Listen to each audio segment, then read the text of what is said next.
So in this video, I'll be discussing about how planes actually fly instead of just falling down into the ground. And you may ask why I say this. And I say this because I do not see any mechanism in the plane which is going to propel it upwards, because we only see a turbine or motor over here near the wings, which pushes it in the forward direction, and the wheels which is help in the takeoff.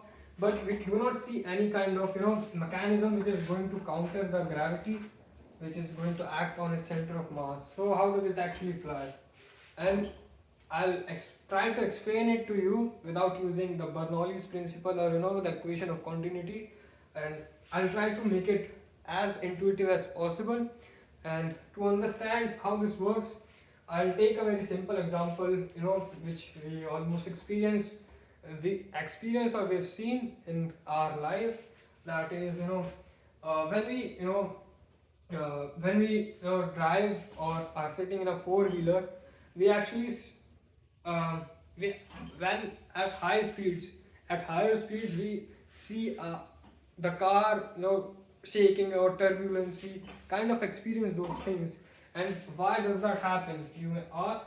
And I'll tell you why. Because when the cars, like suppose this is my expression, this is a car, this is my impression of a car, and this is the front. And when it is in slow speeds, the air in front of it, suppose there are air molecules in front of it. When the car is in slow speed, it gives the air molecules enough time to make space and get away from front of the car, to make space and let the car move forward. Okay, but when the car is suddenly going at higher speed, suppose it's going at 100 or 200 kilometers per hour, what happens is the air molecules in front of it do not get enough time to make space for it to just get out of the way of the car. So what they actually do is, instead of just getting away from the car, they actually try to repel it. They start repelling the car, and because of that the car experiences turbulence, or what we call air drag. And yeah, something like that. Not something like that, actually that. And the car experiences turbulence and it starts slowing down. That's why the shape of super fast cars are like how they are. This basically is designed to counter this air drag or something like that. Now coming back to how this intuition will help us to understand how planes work. So I'll just move it. Now in the case of planes, suppose this plane is taking off and it's at the speed of 300 or 400 kilometers per hour.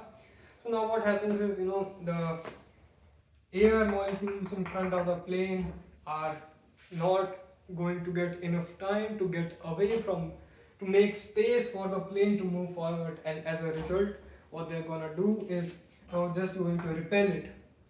And they design they design the airplane in such a way that the most of the drag, the most of the the repelling force they're going to get from the air is such that it moves it upwards. Some force here, some force here, some force here, and the net resultant force goes in this direction. And obviously the designs of the wings are made such way that there is a pressure different, that simply there's Bernoulli comes into work here, but we're not going to discuss it. But you get the idea how the air molecules work to help the plane move forward, not forward, upwards. And this all the resultant force from the repelling air molecules helps the plane to go upward, and that kind of negates gravity, and that's how planes actually fly. And the wings and the wings over here also plays a major role to increase the surface area and something like that. And yeah, that's how basically how planes fly. Thank you for watching.